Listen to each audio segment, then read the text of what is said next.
आज की क्लास में हम लोग स्टार्ट करने जा रहे हैं चैप्टर 7 के बिल्कुल लास्ट के टॉपिक, जो कि एम्प्लॉयमेंट से रिलेटेड है। ठीक है जी, जो कि एम्प्लॉयमेंट से क्या है, रिलेटेड है। अब ये एम्प्लॉयमेंट से रिलेटेड टॉपिक क्या है, सबसे पहली बात तो आप ऐसे एग्जाम्पल से समझेंगे कि मान के चलिए कि हमारे पास ये हमारी इकोनॉमी है, ऐसे समझिए हमारी इकोनॉमी है, और इस इकोनॉमी में कुछ लोग हैं जो रहते इस तरीके से। ये मान लीजिए लोग हैं, ठीक है जी, ये लोग हैं, ठीक है जी। इस तरीके से जो है, ये मैंने आपके सामने कुछ लोग बना दिए। एग्जाम्पल देकर समझाऊंगा तो आप लोगों को भी सच में सही समझ में आ जाएगा, वरना आपको ऐसे समझ में आएगा नहीं। अब ये कुछ लोग हैं जिसमें से कि मैं आपसे सिंपल बात की करता हूँ कि तो अगर नंबर ऑफ पॉपुलेशन कोई मुझसे पूछे तो नंबर ऑफ पॉपुलेशन क्या है आपकी, नंबर ऑफ पॉपुलेशन कितनी भाई जी, काउंट कर लीजिए। 7 लोग बनाए मैंने, 7 नंबर ऑफ पॉपुलेशन। अब मानकर चलिए सात में से ये दो ऐसे हैं जो काम ही नहीं करना चाहते, जो काम ही नहीं करना चाहते। ऐसे लोग कहलाते हैं वॉलंटरी अनएम्प्लॉयड। क्या कहलाते हैं, वॉलंटरी अनएम्प्लॉयड। अब वॉलंटरी अनएम्प्लॉयमेंट का पैकेज कैसे हम लोग समझते हैं कि ये वॉलंटरी अनएम्प्लॉयड है, क्या पैकेज है वॉलंटरी कि ये जो दो बंदे हैं, ये दो बंदे ऐसे हैं, ऐसे समझिए, ये दो बंदे ऐसे हैं जिनको जिनको ठीक है कि काम मिल रहा है, काम मिल रहा है मतलब मैं बोल सकता हूँ कि एबल टू वर्क, काम करने के लायक हैं, काम करने के लायक हैं, ठीक है ना। और वर्क इज अवेलेबल, काम इन लोगों के लिए अवेलेबल है, ऐसा नहीं है कि इन लोगों के लिए काम अवेलेबल ना हो, ठीक है। वर्क इज अवेलेबल, काम अवेलेबल है इन लोगों के लिए। और at prevailing wage rate, prevailing wage rate का मतलब समझते हो, प्रीवेलिंग वेज रेट का मतलब है जो आजकल वेज रेट चल रहा है, प्रिवेलिंग वेज रेट जो आज की रेट में वो चल रहे हैं, मतलब वेजेस चल रहे हैं, उस रेट पे काम इनको मिल रहा है। ऐसा नहीं है कि काम की कोई कमी है। अब हर टाइम पे ना वेज रेट अलग अलग चलते हैं। अब जैसे मान के चलो, मैं जब 2010 में पढ़ाता था तब वेज रेट अलग थे, जब मैं 2008 में पढ़ाता था तब वेज रेट अलग थे, जब मैं 2015 में पढ़ाता था तो भाई हम लोगों की फीस अलग थी, 2018 में फीस अलग थी, और आज 2022 में फीस अलग है, और 2030 में फीस अलग हो जाएगी। तो मेरे कहने का मतलब है कि फीस तो सेम नहीं रहेगी ना, फीस तो अलग अलग होती रहती है। तो प्रिवेलिंग का मतलब होता है जो उस समय उस दौर के अकॉर्डिंग वे मतलब प्राइस चल रहे हैं। बात समझ में आ गई, इतनी बातें अच्छे से समझ में आ गई होगी। और मैं काम करने के योग्य भी हूँ, और काम मुझे मिल भी रहा है, but don't want to do work, but don't want to do work, want to do work, ठीक है जी। पर काम नहीं करना चाहता। मान लो कि चलो मेरे पास बच्चे पढ़ने भी आ रहे हैं, ठीक है ना, वो पढ़ना भी चाहते हैं, फीस भी देने के लिए तैयार हैं, और क्या बात है, मतलब मैं इकोनॉमिक्स पढ़ा भी लेता हूँ, ठीक है, थोड़ी बहुत। तो मेरे को इकोनॉमिक्स मतलब एबल टू वर्क मतलब काम करने योग्य भी हूँ, बट मन नहीं है मेरा पढ़ाने का, ठीक है। तो ऐसे में मैं जब अनएम्प्लॉयड हूंगा तो मैं कौन सा अनएम्प्लॉयड कहलाऊंगा, वॉलेंटरी। क्या कहलाएगा, वॉलेंटरी अनएम्प्लॉयड। वॉलेंटरी अनएम्प्लॉयड का क्या मतलब होता है, वॉलेंटरी अनएम्प्लॉयड का मतलब होता है जो बंदा अपनी इच्छा से बेरोजगार हो। समझ में आ गया, हिंदी में बोलूंगा तो क्या बोलूंगा, अपनी इच्छा से, अपनी इच्छा से बेरोजगार। एक व्यक्ति जो अपनी इच्छा से बेरोजगार है, अपनी मर्जी से बेरोजगार है, उसे किसी ने बेरोजगार किया नहीं है, कोई कह नहीं रहा उससे कि तू बेरोजगार रहे, वो अपनी मर्जी से बेरोजगार है। समझ में आ गई बात, क्लियर हो गई बात, आगे चलते हैं। अब तो मैं इनकी बात कर ही नहीं रहा। अब मान के चलिए कि मेरे पास ये लोग हैं,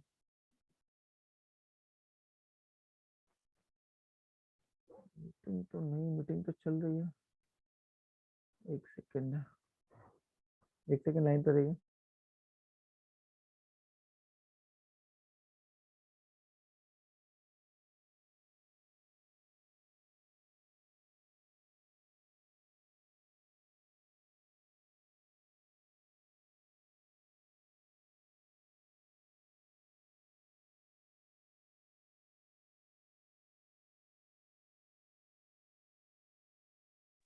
हाँ जी, तो कहाँ पे बात आ रही थी, बात सर ये प्रिवेलिंग वेज रेट वाला समझा दो, मेरी प्रिवेलिंग मीटिंग हट गई थी। प्रिवेलिंग वेज रेट का मतलब है बेटा जो वेज रेट उस समय मिल रहे थे, ठीक है ना। मान लीजिए कि अभी मान के चलिए कि मैं किसी बच्चे से ट्यूशन पढ़ाने के सपोज करो 1 मंथ के 2000 रुपए चार्ज कर रहा हूँ, समझ में आ गया? तो ये क्या है, ये मेरी आज की प्रिवेलिंग वेज रेट है, ये 2022 की प्रिवेलिंग वेज रेट है, ठीक है ना।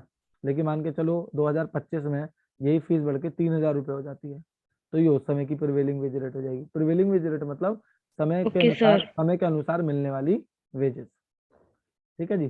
तो काम मिल रहा है पर फिर भी काम नहीं कर रहे हो, तो ऐसे आप लोग कहलाओगे वॉलंटरी अनएम्प्लॉयड। समझ में आ गई बात? अच्छा, ऐसे में ये लोग, ये तो काम ही नहीं करना चाहता था, तो यहाँ पे तो मैंने बता दिया कि भाई सीधा सीधा जो है don't want to do work, मतलब काम करने की इच्छा ही नहीं है, लैक ऑफ इंटरेस्ट है। आप ये भी बोल सकते हो कि ये लोग इसलिए वो रहते हैं, बेरोजगार रहते हैं, क्योंकि लैक ऑफ इंटरेस्ट। यहाँ मेन कारण क्या है? Lack of interest. भाई काम करने का मन ही नहीं है, जब काम करने का मन ही नहीं होगा तो आप बेरोजगार तो रहोगे। तो ये समझ में आ रहा है कि इतने लोग तो काम करना चाहते ही होंगे ना। अगर ये लोग काम करना नहीं चाहते तो ये लोग तो काम करना चाहते होंगे ना। तो जो लोग काम करना चाहते हैं उनको हम लोग बोलते हैं, क्या बोलते हैं उन लोगों को हम? लेबर, क्या बोलते हैं? लेबर सप्लाई, नहीं लेबर सप्लाई नहीं, लेबर फोर्स। क्या बोलते हैं? Labour force. बात समझ में आ गई? जो लोग, लेबर फोर्स कौन है? लेबर फोर्स कौन है? Who want to work, who want to work, जो काम करना चाहता है, जो काम करना चाहता है। समझ में आ गई बात? जो काम करना चाहता है, तो कितने लोग काम करना चाहते हैं? 5 लोग काम करना चाहते हैं, ठीक है। लेकिन जो लोग काम करना चाहते हैं, क्या सबको जॉब मिल जाती है? जो काम करना चाहते हैं क्या सबको जॉब मिल जाती है? अब मैं आपको ये मान के चलिए, फॉर एग्जांपल अगर मैं इस तरीके से मतलब इसको अलग अलग कर दूं कि भैया इन दो को तो जो है जॉब नहीं मिली, ठीक है जी, जॉब नहीं मिली, ठीक है, डू नॉट गेट जॉब, ठीक है जी। और इनको जो है क्या मिल जाती है? गेट जॉब, मतलब दे गेट जॉब। तो क्या हो जाएगा? तो जिनको जॉब नहीं मिली वो क्या हो जाएंगे? वो अनएम्प्लॉयड कहलाएंगे। क्या कहलाएंगे? क्या कहलाएंगे? अनएम्प्लॉयड कहलाएंगे। जैसे आप बोलते हो ना, भाई बचपन से आज तक आपने जो अनएम्प्लॉयड वर्ड सीखा है, जैसे आप बोलते हो यार ये तो बेरोजगार है, तो बेरोजगार आप किसे बोल रहे हो? आप बेरोजगार किसे बोल रहे हो बताओ?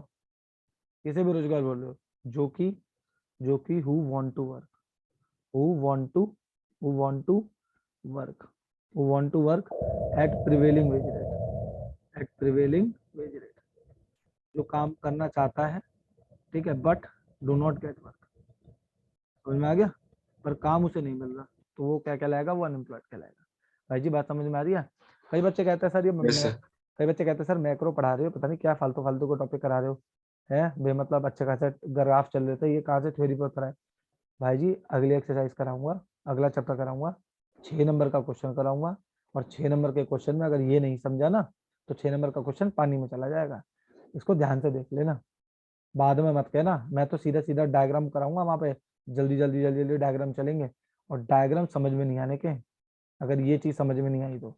इसलिए कहीं आपको डाउट लगे ना, जरा सा भी मन में ऐसा लगे कि चीज सर में समझ में नहीं आ रही, तो पूछ लेना, ठीक है जी। वैसे इतना आसान है कि ज्यादा दिमाग डाउट होंगे नहीं, इसलिए एक बार पढ़ लेना जरूरी है। तो ये समझ में आ गया कि अनएम्प्लॉयड कौन है, कौन है। और जिसको भाई जी जॉब मिल जाती है ना, वो कहलाती है वर्क फोर्स। क्या कहलाती है? Work force. तो आप समझ रहे हैं कि वर्क फोर्स जो है और कुछ नहीं है, वर्क फोर्स लेबर फोर्स का ही पार्ट होता है जिन्हें जॉब मिल जाती है। तो कल को कोई ये पूछने लगे कि लेबर फोर्स क्या होती है, कल को कोई ये पूछने लगे कि लेबर फोर्स क्या होता है, तो लेबर फोर्स और कुछ नहीं है, समय किस किस का? जिनको जॉब मिल गई वर्क फोर्स, और जिनको जॉब नहीं मिली यानी क्या बोलते हैं? अनएम्प्लॉयड। और ये कौन से अनएम्प्लॉयड है? ये कौन से अनएम्प्लॉयड है? इनवॉलेंट्री। कौन से हैं? Involuntary, involuntary unemployed, involuntary unemployed. समझ में आ गई बात? नहीं आ गई? समझ में आ सर गई बात? वॉलंटरी को इंक्लूड नहीं करते? वॉलेंट्री वाले तो वो हो गए ना जो अपनी मर्जी से बेरोजगार है। बात समझ में आई? वॉलंटरी वाले तो वो हो गए जो अपनी मर्जी। मैंने अपने ऊपर एग्जांपल दिया ना, मैंने अपने ऊपर एग्जांपल दे के मान के चलो, अगर देव तुम मुझसे पढ़ना चाहते हो, ठीक है, तुम्हें लगता है कि भाई सर इकोनॉमिक्स अच्छी पढ़ा लेते हैं, और तुमने मुझसे कहा कि सर पढ़ा दो जरा, 2 महीने इकोनॉमिक्स एग्जाम आने वाले हैं। मैं कहा नहीं यार सॉरी यार मैं नहीं पढ़ाऊंगा। है देखिए क्यों नहीं पढ़ाऊंगा? अरे ऐसे यार मेरा मन नहीं है, या मैं बहुत बिजी हूँ, मेरे पास टाइम नहीं है।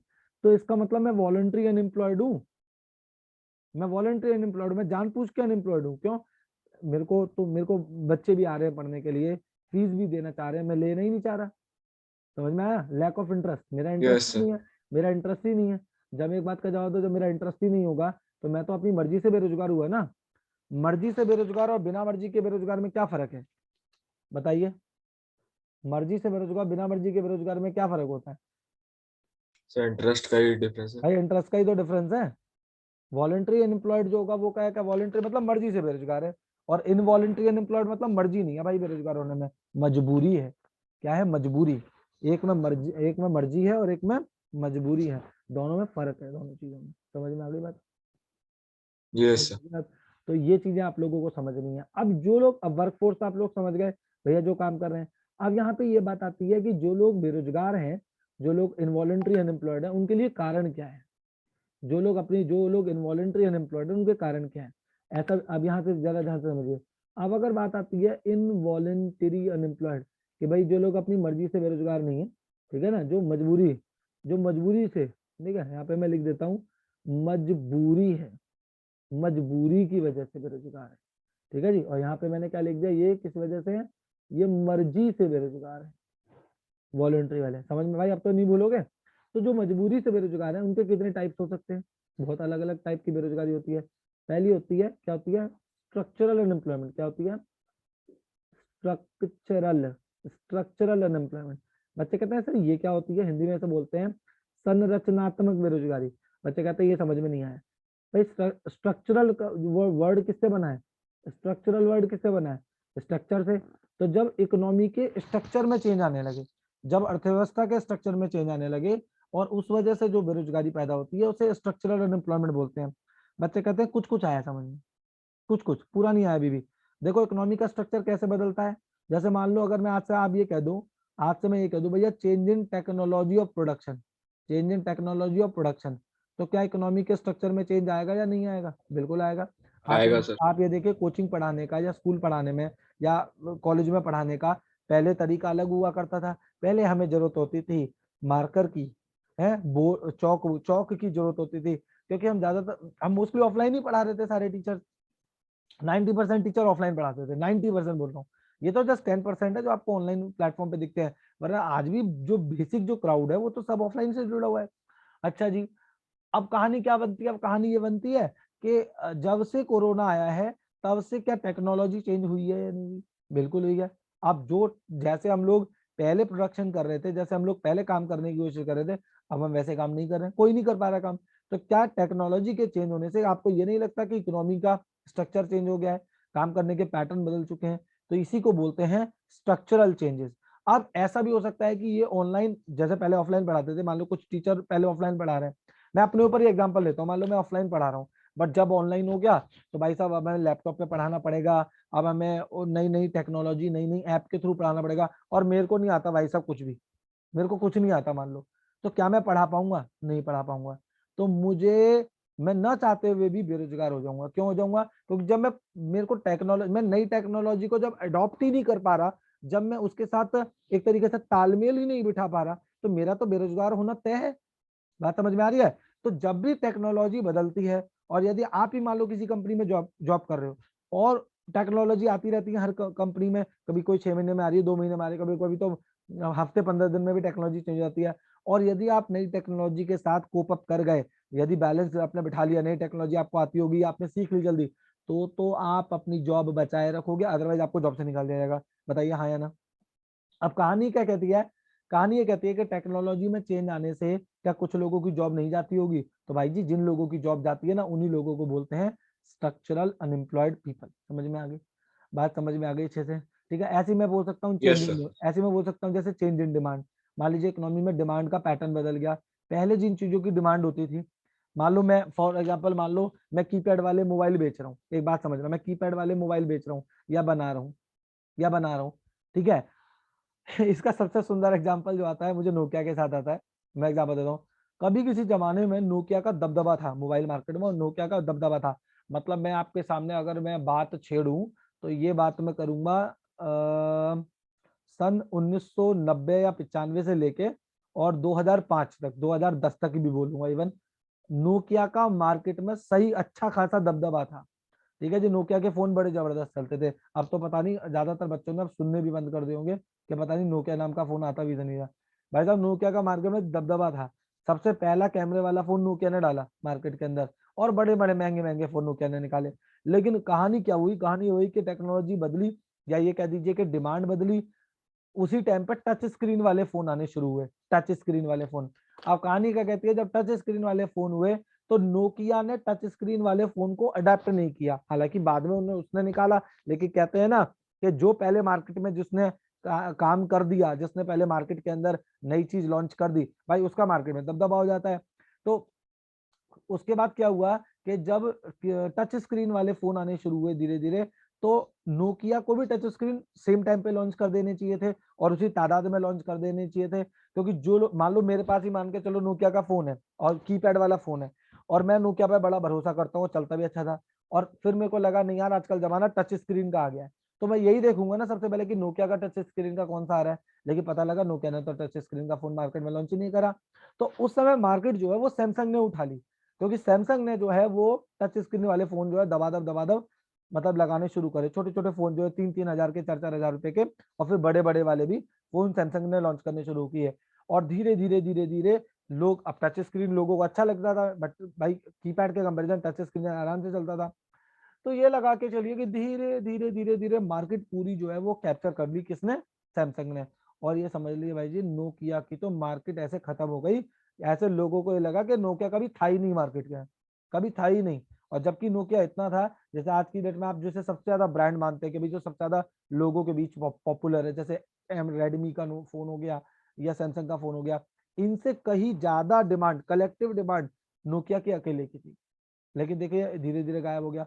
इसे बोलते हैं कि जब आप वक्त के साथ नहीं बदलोगे, टेक्नोलॉजी के साथ अपडेट नहीं होगे, या मार्केट में जो चलन होगा आप उसके साथ अपडेट। आपने कोई कपड़े की दुकान खोली और आप यदि उस फैशन का सामान ना रखें जो अभी करंट में चल रहा है, तो आपकी दुकान बंद, ताले लगते हुए देर नहीं लगेगी। समझ में आगे बात नहीं आ गई? तो ये समझ लीजिए फैशन के साथ, डिमांड के साथ अपडेट होना बहुत ज्यादा जरूरी है। तो ये तो स्ट्रक्चरल अनएम्प्लॉयड है। दूसरा आता है जैसे हम लोग बोलते हैं फ्रिक्शनल अनएम्प्लॉयड। क्या बोलते हैं भाई जी, क्या बोलते हैं? Frictional unemployment. ठीक है जी। अब फ्रिक्शनल अनएम्प्लॉयमेंट क्या होती है? फ्रिक्शनल अनएम्प्लॉयड लोग कौन होते हैं? फ्रिक्शनल अनएम्प्लॉयड का मतलब होता है चेंजिंग पीरियड, या बोल सकते हैं गैप बिटवीन, मैं तो इसे अपनी भाषा में ऐसे बोल देता हूँ, चेंजिंग, एक सेकेंड, इसे ऐसे समझ लीजिए job changing period. Job changing period कि एक जॉब को छोड़कर जब आप दूसरी जॉब पकड़ते हैं, एक बार तो आपने जॉब छोड़ी, मान के चलिए जनवरी चल रहा है, आपने जनवरी लास्ट में 31 जनवरी आपने क्या करी, जॉब छोड़ दी। क्या गारंटी है कि आपको 1 फरवरी से नौकरी मिल जाएगी? कोई गारंटी है? कभी कभी ऐसा जॉब छोड़ने का 50 सर रीजन, जॉब छोड़ने के 50 रीजन हो सकता है कोई एक्सीडेंट हो जाए, कोई एक्सीडेंट हो जाए और अब आप काम करने के केपेबल ना हो, और पता भी नहीं है कि सर्टेनिटी कि कब तक आप ठीक होगे, 2 महीने, 4 महीने, 6 महीने, 8 महीने जॉब छोड़नी पड़ेगी। तो ये जो एक जॉब आपने जिस डेट को छोड़ी और नेक्स्ट जॉब जब आप पकड़ रहे हो, तो बीच के टाइम में आप क्या हो, एम्प्लॉयड हो, अनएम्प्लॉयड हो? अनएम्प्लॉयड हो ना, उसी को बोलते हैं फ्रिक्शनल अनएम्प्लॉयड। इसे हिंदी में बोलते हैं संघर्षात्मक बेरोजगारी। आपको समझ नहीं आएगा, हिंदी मीडियम वाले समझते हैं संघर्षात्मक बेरोजगारी। जॉब चेंजिंग पीरियड, मान लीजिए किसी कोई लड़की है, वो दिल्ली में रहती है, अब उसकी शादी हुई, ठीक है, और वो लड़की जो है अपनी इन लॉज के साथ मान लीजिए कहाँ शिफ्ट हो गई, कहीं दूसरी कंट्री में शिफ्ट हो गई, मान लो यूएसए शिफ्ट हो गई, या किसी दूसरे स्टेट में शिफ्ट हो गई, मान लो महाराष्ट्र शिफ्ट हो गई। अब क्या होगा? ऐसा तो नहीं कि यहाँ तक वो जॉब कर रही थी तो वहां जाते ही उसे उसके लिए कोई भाई कोई पोस्ट खाली पड़ी है कि भाई आते ही बैठ जाओ, ऐसा तो नहीं होगा। बिटवीन 1 मंथ, 2 मंथ, 3 मंथ, वो इन द मीन वाइल जो भी पीरियड निकलेगा उसमें वो क्या रहेगी, अनएम्प्लॉयड रहेगी। ये क्या कहलाएगा? फ्रिक्शनल एम्प्लॉयमेंट है। तो फ्रिक्शनल एम्प्लॉयमेंट समझ गए ना, एक जॉब को छोड़िए दूसरे जॉब को पकड़िए, इन द मीन वाइल जब भी आप अनएम्प्लॉयड होंगे उसे क्या बोलते हैं? इसे हम लोग बोलते हैं ना इन बिटवीन जॉब्स। कोई पूछता है कि भाई आजकल क्या कर रहे हो, आजकल क्या कर रहे हो, आजकल क्या कर रहे हो, तो कोई कहता है नहीं यार अभी जॉब ढूंढ रहा हूँ। तो ये नहीं बोलता कोई कोई मैं खाली हूँ या मैं बेरोजगार हूँ, क्या बोलता हूँ? In between job. मतलब वो क्या कर रहा है, जॉब अभी सर्च कर रहा है, एक जॉब छोड़ चुका है दूसरी जॉब सर्च कर रहा है, इन बिटवीन जॉब चल रहा है, मतलब वो अभी जॉब जो है वो ढूंढ रहा है। समझ में आ गया? इसका मतलब वो भाई किस किस फॉर्म में चल रहा है, वो फ्रिक्शनल अनएम्प्लॉयड के अनएम्प्लॉयमेंट के फेस में चल रहा है। मुझे बात समझ में आ रही है? अच्छे से नहीं आ रही? क्लियर है बातें, सारी बातें अच्छे समझ में आ रही हैं? तो अच्छा, यस सर। और इसके अलावा भी बहुत तरीके की बेरोजगारी है। जैसे साइक्लिकल बेरोजगारी होती है, साइक्लिक अनएम्प्लॉयमेंट भी बोल सकते हैं, ठीक है जी। साइक्लिक अनएम्प्लॉयड भी होते हैं लोग, जैसे किस वजह से जिसमें इन्फ्लेशन की वजह से लोग बेरोजगार हो जाते हैं।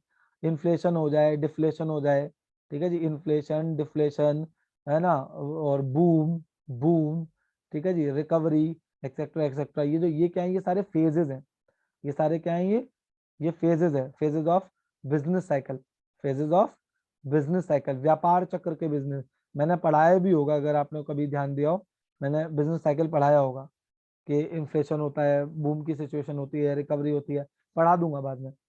तो इनकी वजह से भी जो है वो बेरोजगारी पैदा हो जाती है। इसमें सबसे कॉमन तो डिफ्लेशन ही है जिसकी वजह से बेरोजगारी होती है। एक एक डिफ्लेशन हो गया, और एक हो गया रिसेशन, रिसेशन बहुत फेमस है। आपने सुना भी होगा लोगों को बात करते हुए, यार आजकल है ना जॉब छोड़ गई, क्यों, रिसेशन चल रहा है ना मार्केट में, जॉब अब नहीं है। रिसेशन क्या है, ये रिसेशन का बड़ा भाई जो है वो क्या आ जाता है, वो ट्रफ आ जाता है, ठीक है जी। तो ये मतलब क्या है, इसका मतलब है मार्केट में डिमांड ना। अभी एक बात का जवाब दो, मैं आज आराम से कुर्सी पे बैठ के पढ़ा रहा हूँ या क्लास में जाके पढ़ा रहा हूँ, और क्यों पढ़ा रहा हूँ, क्योंकि स्टूडेंट्स की डिमांड है मार्केट में, स्टूडेंट्स डिमांड कर रहे हैं कि भाई हमें जो है इकोनॉमिक्स की ट्यूशन लेनी है। फर्ज कीजिए अगर स्टूडेंट इकोनॉमिक्स की ट्यूशन की डिमांड ना करें, तो मैं अनएम्प्लॉयड हो जाऊंगा या नहीं हो जाऊंगा। और ये मैंने अपने ऊपर एग्जाम्पल इसलिए देता हूँ क्योंकि ये सबसे ज्यादा क्लोज एग्जाम्पल है। बाकी हम किसी भी चीज का एग्जाम्पल ले सकते हैं। मान लीजिए आप ही हो, मान लो आप ही हो, आप किसी कपड़े की शॉप चला रहे हो, और लोगों ने कपड़े खरीदना बंद कर दिए, या बहुत जल्दी जल्दी कपड़े नहीं खरीद रहे लोग, नहीं है लोगों के पास पैसे, तो क्या होगा, आपका काम भी ठप पड़ जाएगा, आप भी बेरोजगार हो जाओगे। तो ये साइकिलिकल अनएम्प्लॉयमेंट है। समझ में आ गई बात, समझ में आ गई नहीं आ गई? मतलब Yes, sir. मतलब साइकिलिकल जो फेजेस होते हैं, जो बिजनेस साइकिल फेजेस होते हैं, इनकी वजह से जो बेरोजगारी पैदा होती है उसे हम लोग साइकिलिकल अनएम्प्लॉयमेंट बोलते हैं। और इस तरीके की बहुत तरीके की बेरोजगारी है, मैं कितनी काउंट कराऊं। इसके बाद ओपन अनएम्प्लॉयमेंट अलग होती है, ओपन अनएम्प्लॉयड लोग अलग होते हैं, ठीक है जी, अनएम्प्लॉयड लोग अलग होते हैं। इसके अलावा मैं बात करूं तो एग्जाम में ये कैटेगरी पूछेंगे? बेटा बता रहा हूँ वेट, ओके। सब बता रहा हूँ। ऐसा कभी होता है कि मैं नहीं बताऊंगा, मैं तो ये भी बताऊंगा कैसा क्वेश्चन आने वाला है, हाँ सर। ये भी बताऊंगा मैं। ओपन अनएम्प्लॉयमेंट अलग होता है। इसके अलावा बहुत अलग अलग टाइप की अनएम्प्लॉयमेंट होती है, ठीक है ना। एजुकेशनल अनएम्प्लॉयमेंट अलग होती है, एजुकेटेड एजुकेटेड अनएम्प्लॉयमेंट अलग होते हैं, इंडस्ट्रियल अलग होती हैं, ठीक है जी। और वो आपकी डिसगाइज्ड अलग होती है। अरे बहुत अलग। अब आप बोलोगे सर इतने तरीके के बता क्यों रहे हो, क्योंकि भाई साहब आप ही की आईईडी में, किसमें, आईईडी की बुक में आपका चैप्टर आने वाला है, आपकी आईडी में चैप्टर आने वाला है। कौन सा वाला चैप्टर है बता देता हूँ। चैप्टर आएगा आपका ये पॉवर्टी फोर्थ था ना, पॉवर्टी फोर्थ था ना, उसके बाद फोर्थ, तो उसके बाद fifth sixth seven, seven chapter आएगा आपकी आईडी का, सेवन चैप्टर आएगा। अब इस बार टर्म टू में है, टर्म टू में पढ़ना पड़ेगा। आईडी में, आईडी का चैप्टर सेवन जो है वो इसी पर बेस्ड है, एम्प्लॉयमेंट अनएम्प्लॉयमेंट पर बेस्ड है, उसमें ये सब पढ़ाया जाएगा। लेकिन अभी फिलहाल अभी मैक्रो में पढ़ने के लिए ये सब पढ़ना जरूरी नहीं है। मैक्रो के लिए आप लोगों को सिर्फ ये दो चीज समझनी है। कौन कौन सी, कौन कौन सी, स्ट्रक्चरल और फ्रिक्शनल। स्ट्रक्चर फ्रिक्शनल तो अच्छे से समझ में आ गई ना, इसमें तो कोई शिकायत नहीं है किसी बच्चे को। तो मेरे समझाने का क्या मतलब है, मेरे समझाने का मतलब ये है कि जब भी आप लोगों के, मेरे कहने का मतलब है कि जब भी आप लोग स्ट्रक्चरल और फ्रिक्शनल अनएम्प्लॉयमेंट को ऐड करते हैं, स्ट्रक्चरल और स्ट्रक्चरल अनएम्प्लॉयमेंट को स्ट्रक्चरल अनएम्प्लॉयमेंट को और फ्रिक्शनल अनएम्प्लॉयमेंट को, किसको किसको, फ्रिक्शनल फ्रिक्शनल अनएम्प्लॉयमेंट को जब भी आप ऐड कर देते हैं, जब भी आप जोड़ देते हैं, तो बताइए इसे क्या बनेगा। इससे बनता है natural rate of unemployment, natural rate of unemployment. बच्चे कहते हैं सर इसे नेचुरल क्यों बोला जा रहा है, मुझे एक बात का जवाब दीजिए। कौन सा ऐसा देश है जहां जॉब चेंजिंग पीरियड के दौरान लोग बेरोजगार नहीं होते, जल्दी बता दीजिए। कौन सा ऐसा देश है जहाँ पे जॉब चेंजिंग पीरियड के दौरान लोग बेरोजगार नहीं होते, है कोई ऐसा देश, बता दीजिए जल्दी No, से। sir. अच्छा, ऐसा कौन सा देश है जहां पर टेक्नोलॉजी चेंज होने की वजह से या डिमांड चेंज होने की वजह से लोग बेरोजगार नहीं होते, बस मुझे जवाब देते रहिए। ऐसा कोई देश है जहां पे जॉब चेंज करने के दौरान या डिमांड चेंज करने के दौरान लोग बेरोजगार नहीं होते, जल्दी बताइए, है भाई जी कोई? नहीं है। तो इसका मतलब आप ये समझ रहे हैं, तो इसका मतलब आप ये अच्छे से समझ रहे होंगे जो मैं समझा रहा हूँ।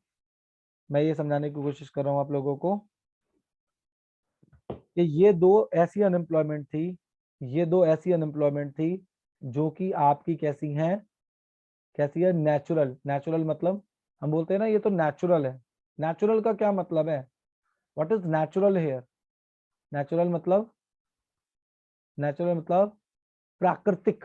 प्राकृतिक मतलब यार ऑब्वियस है ना। हम बोल नहीं देते आपस में बात करते हुए यार ये तो नेचुरल है, इतना बुरा नहीं मानना चाहिए, तो ना होगा। नेचुरल मतलब ऑब्वियस।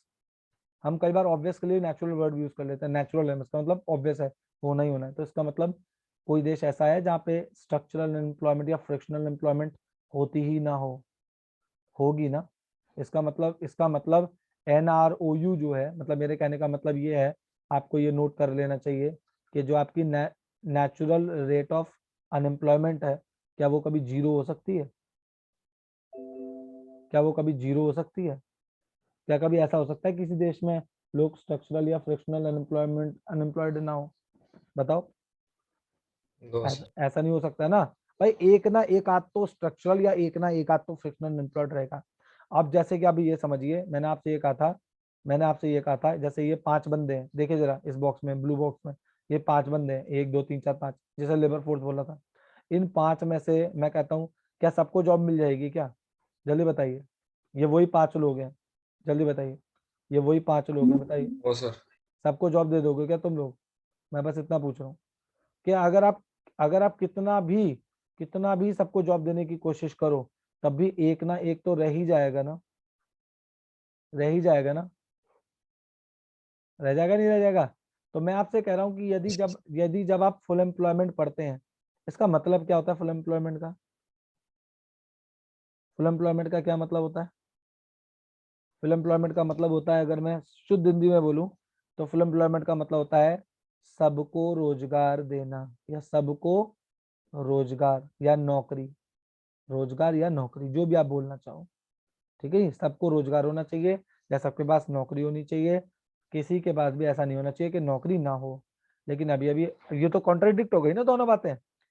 फुल एम्प्लॉयमेंट बोल रहा है कि भाई सबको रोजगार मिलना चाहिए, तब हम फुल बोलेंगे कि इकोनॉमी में फुल एम्प्लॉयमेंट चल रहा है। और अभी अभी हमने पढ़ा कि ऐसा हो नहीं सकता कि देश में natural rate of unemployment zero हो जाए, ऐसा हो नहीं सकता। एक ना एक आता हो। अगर मैं कहता हूँ कि भाई इन 4 को नौकरी मिल रही है, अगर इन 4 को नौकरी मतलब मान के चलिए जॉब मिल रही है, तो एक बंदा तो ऐसा होगा जो NROU से परेशान होगा। होगा या नहीं होगा? होने को तो और रीजन से भी परेशान हो सकते हैं। कुछ लोग साइकिलिकल अनएम्प्लॉयड हो सकते हैं, कुछ ओपन अनएम्प्लॉयड हो सकते हैं, कुछ एजुकेटेड अनएम्प्लॉयड हो सकते हैं। होने को तो और रीजन से भी हो सकते हैं। लेकिन एक बार को जरूरी नहीं है कि साइकिलिक हो ही हो, ओपन हो ही हो, एजुकेटेड हो, ये कंपलसरी नहीं है। लेकिन स्ट्रक्चरल फिक्शनल तो कंपलसरी है ना। ये तो मैंने बताया ना कि या तो स्ट्रक्चरली Yes, sir. एक ना एक तो स्ट्रक्चरली अनएम्प्लॉयड होगा, एक ना एक तो फ्रिक्शनल। तो अगर मैं आपसे ये कह दूं ये बंदा जो है मान लो स्ट्रक्चरली अनएम्प्लॉयड है, स्ट्रक्चरली एम्प्लॉयड है, तो बताओ आपकी इकोनॉमी में फुल एम्प्लॉयमेंट है या नहीं है? नहीं है सर। नहीं है। आप ये कहते हो कि सर फुल एम्प्लॉयमेंट नहीं है, 5/4 मतलब सॉरी 4/5 की रेशो चल रही है। 4/5 का मतलब है 5 में से 4 बंदों को नौकरी मिली हुई है। तो आप बताओ मुझे देव, फुल एम्प्लॉयमेंट कब होगी? आप बताओ मुझे फुल सर एम्प्लॉयमेंट कब हो ही होगी? नहीं सकती। हो ही नहीं सकती। या तो फिर आप ये मानो कि फुल एम्प्लॉयमेंट कभी हो ही नहीं सकती। लेकिन अगर इकोनॉमिस्ट ये पढ़ाते हैं, अगर किताबों में ये लिखा हुआ है कि फुल एम्प्लॉयमेंट होगी, तो वो कब हो सकती है? जिसमें हम NROU को मतलब नेचुरल रेट ऑफ अनएम्प्लॉयमेंट को जगह दें। हम जगह दें, हम ये कह दें कि ठीक है ना यार, 4 को तो जॉब मिल गई, 4 को तो मिल गई, और एक जिसको नहीं भी मिली है उसको आप इग्नोर नहीं कर सकते, बिकॉज वो किसकी वजह से हुआ है? किसकी वजह से हुआ है? नेचुरल रेट ऑफ अनएम्प्लॉयमेंट की वजह से हुआ है। उसे आप वैसे भी इग्नोर नहीं कर सकते। तो हम ये कह देंगे चलो चलो कोई बात नहीं, कोई बात नहीं, 5 के 5 सही है, फुल एम्प्लॉयमेंट का कॉन्सेप्ट लागू हो गया। बात समझ में आई नहीं आई? फुल एम्प्लॉयमेंट का कॉन्सेप्ट ये कहता है कि जो भी अनएम्प्लॉयमेंट बचे या तो सबको जॉब मिल जाए, और जो भी अनएम्प्लॉयड बचे वो किसकी वजह से बचने चाहिए? किसकी वजह से बचने चाहिए? या तो स्ट्रक्चरल की वजह से या तो फ्रिक्शनल की वजह से। समझ में आया? तो अगर स्ट्रक्चरल या फ्रिक्शनल की वजह से अगर कोई लोग अनएम्प्लॉयड रह जाएंगे, तो उसको भी हम फुल एम्प्लॉयमेंट का पार्ट ही मान लेंगे। समझ में आ गया? क्योंकि उनको आज नहीं, क्यों Yes, मान sir. लेंगे, क्यों मान लेंगे? क्योंकि ये जो नेचुरल रेट ऑफ अनएम्प्लॉयमेंट मैं बता रहा हूँ, ये टेम्पोररी है। क्या है ये? क्या है ये? टेम्पोररी है, परमानेंट नहीं है। ये परमानेंट नहीं है। बच्चे कहेंगे सर कैसे? भाई मान के चलो ये जो जॉब चेंजिंग पीरियड है, पहले ऊपर वाला देखो, स्ट्रक्चरल वाला देखो, जैसे टेक्नोलॉजी में चेंज होना या डिमांड में चेंज होना। जो टेक्नोलॉजी में चेंज होने की वजह से बेरोजगार हुआ होगा या जो डिमांड में चेंज होने की वजह से बेरोजगार हुआ, तुम्हें क्या लगता है कोई परमानेंट बेरोजगार हो गया? बोलो। मान लो कोई टीचर है, मान लो कोई टीचर है, No, उसे sir. ऑनलाइन क्लास पढ़ानी नहीं आ रही, वो टीचिंग थोड़ी छोड़ देगा यार। क्या होगा? ज्यादा से ज्यादा एक सेशन नहीं पढ़ाएगा भाई, वो सीखेगा, वो देखेगा कैसे पढ़ाते हैं, कैसे भाई जूम से कैसे पढ़ाते हैं, मोबाइल रिकॉर्डिंग करके कैसे पढ़ा सकते हैं, या और टैब वगैरह से कैसे पढ़ाते हैं, वो देख लेगा ज्यादा से ज्यादा। ये थोड़ी ना कि वो छोड़ ही देगा। आप ही अगर किसी कंपनी में जॉब कर रहे हो और कोई कंपनी में नई टेक्नोलॉजी इंट्रोड्यूस होती है तो आप जॉब छोड़ दोगे? आप ये कहोगे नहीं नहीं अब मेरे इसकी नौकरी करना नहीं है, अब तो नई टेक्नोलॉजी आ गई है मार्केट में। बताओ, नई टेक्नोलॉजी तो हर अडाप्ट 15 करेंगे. अडाप्ट करोगे ना मेरे भाई, वही मैं कह रहा हूँ। तो ये जो अनएम्प्लॉयड होती है, ये कैसी, आपने देखा होगा कंपनियों में समय समय पर ट्रेनिंग पीरियड चलते रहते हैं। क्या है ये ट्रेनिंग पीरियड? ये ट्रेनिंग पीरियड यही होते हैं कि नई टेक्नोलॉजी आई है भाई, टेक्नोलॉजी से अडेप्ट। हाँ जी, पुराने बंदे जो उसको अडेप्ट नहीं कर पा रहे, चलो कोई बात नहीं, एक काम करो उनकी ट्रेनिंग करा दो 15 दिन की, फिर अडेप्ट कर लेंगे। 15 दिन भले बेशक उनकी सैलरी थोड़ी कम दे दो उनको, कोई दिक्कत नहीं। समझ में आ रही है बात?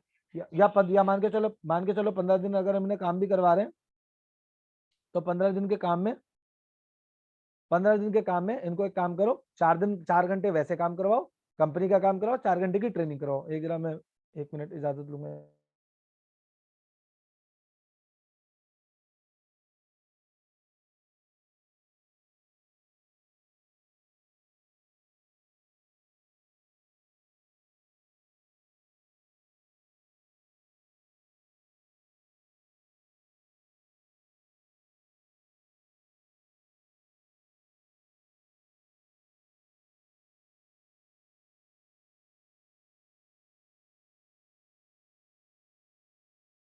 हाँ जी, सॉरी।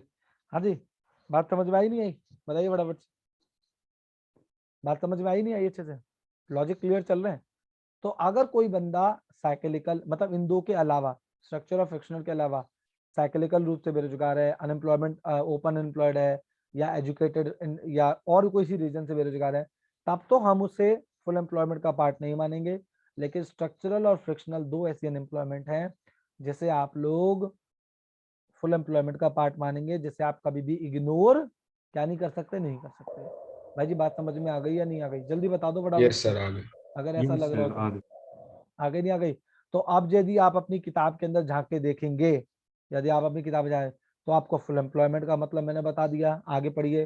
फ्रैक्शनल का मतलब मैंने बता दिया, स्ट्रक्चरल का मतलब मैंने बता दिया, ठीक है जी। उसके बाद इनवॉलंटरी वॉलंटरी का मतलब मैंने बता दिया। मैंने तो उसके अलावा आपको नेचुरल रेट ऑफ अनएम्प्लॉयमेंट का कॉन्सेप्ट भी बता दिया, और उसके अलावा मैंने आपको लेबर फोर्स भी बता दिया। मैंने उसके अलावा आप लोगों को ये भी बता दिया, क्या बता दिया, वर्कफोर्स क्या होता है ये भी बता दिया। तो देखिए मैंने कितने कॉन्सेप्ट आप लोगों को बताए, एक्स्ट्रा में बता दिए 3-4 कॉन्सेप्ट तो, ठीक है जी। और वैसे हम लोग जब आईडी का चैप्टर नंबर 7 पढ़ेंगे, तब भी उस चैप्टर में मुझे सारे टॉपिक बताने पड़ेंगे। क्लियर हो गई जी बात? बात समझ में Yes, आ sir. गई? ठीक है। यस